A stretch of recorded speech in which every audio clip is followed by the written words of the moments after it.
older I get, the more I go on trust, on them trusting me and not thinking I have to teach them.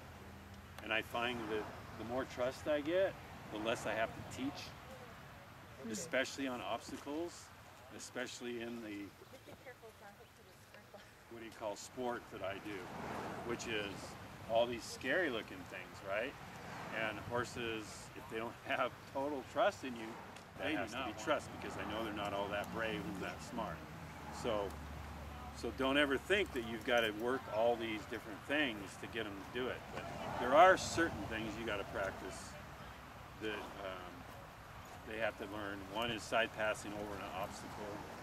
They won't do it. Even if they're the best trained horse in the world, they won't do it unless you teach them. For their self-preservation, they don't like getting things under their belly. So that's just natural. And then backing through something, that's natural that they don't want to do that. And then jumping, they have to learn how to jump. I can't really manage them very well, and they can do this and that and move around on me and pin me against the fence or whatever. So, and I work with a lot, mostly unruly horses, so I just decided, okay, I'm not tying them up. I want them to pay attention to me. I want to be able to control their stance, and if they move, I want to be able to correct them. So that's what I do, and I work on the long rope. And if the horse is looking around like he was a few minutes ago, he was looking everywhere because everybody was flying around. All I do is check him and keep the head straight. I don't do all these funny gyrations, so I don't go for that kind of stuff, because they're much smarter than that. And the licking there, okay, that deserves recognition. You know, the licking, that's like a dog wagging their tail. So he's all good with all this stuff. As I walk around him, I got to keep the rope from getting tight. I'll let him look anywhere he wants, but I just don't like him turning his head back and forth like that. And the only way that you can let a horse know that you don't want him to do that is to actually kind of read their mind almost and anticipate it. Because if you see them do it, it's like cutting horses or whatever, a lot of different things you do. If you watch him do it, like watch a cow move and then move, you're too late already.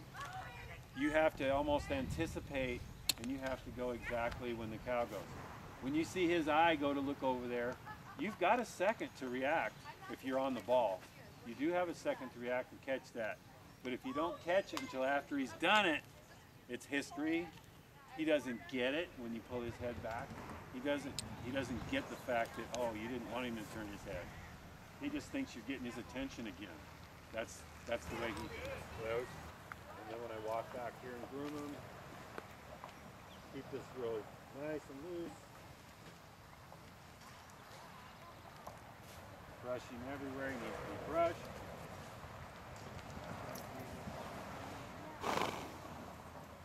Don't want him looking around too much. The more he keeps his head still, the quieter he'll stay. Come over, get my saddle. Bring it over, put it on him. Before I cinch him up, make sure his front feet are kind of even. Okay. So maybe that would be ideal. Yeah. To cinch him up, not too tight. Now remember, my husband's gelding he still gets all puffy. Swelled up. And he starts to pull back. Yep. So what do you know what? That's a really, I've gotten a lot of horses like that, and that is not an easy thing to overcome because it's really ingrained in them. They'll even throw themselves on you. We had one last year that was just the worst. In fact, he would just take off. He got so bad that if you started to cinch him up, he would just, and he was, you know, really a big horse too, and it was hard to hold him, but we eventually got him over it. He wouldn't kick you, but he was pretty aggressive about it, but I would just start checking him to keep his mind off of the cinch, and I would get it just barely tight enough to where the saddle didn't fall off. And then doing that over and over enough times, pretty soon he got